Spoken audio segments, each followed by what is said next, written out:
When you think of Mercedes-Benz, you probably think of German luxury sedans, things that are opulent. You probably don't think of things like this Sprinter van, which is made in America, but it's not all the company has to offer.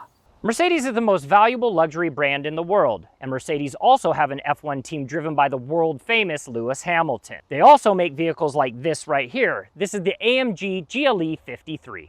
And here's the big news of the week. Mercedes have just opened a factory to make their EV SUV called the EQS SUV. And not only the SUV is going to be built in America, but the batteries, not China, not Japan, they're built here too. So Mercedes are not just going to be known for delivery vans and very opulent SUVs and opulent sedans and performance vehicles, but they're going to be known for American craftsmanship as well.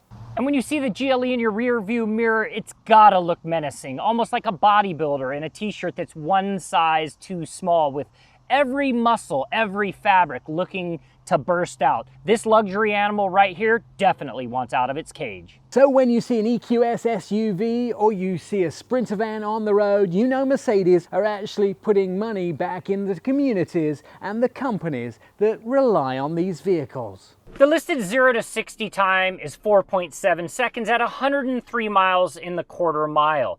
If my wife knew this GL E53 AMG was this blistering fast, she might not let me take the kids to school in it. But the best part is if you drive it at half that performance speed, it's an incredibly luxurious vehicle to drive and explains why everybody wants the GL E53.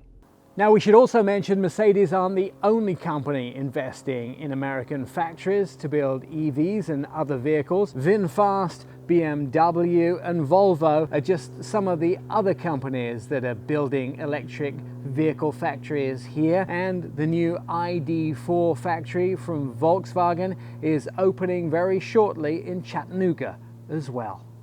I'm Nick Miles, and that's Mike Cordell for Our Auto Expert.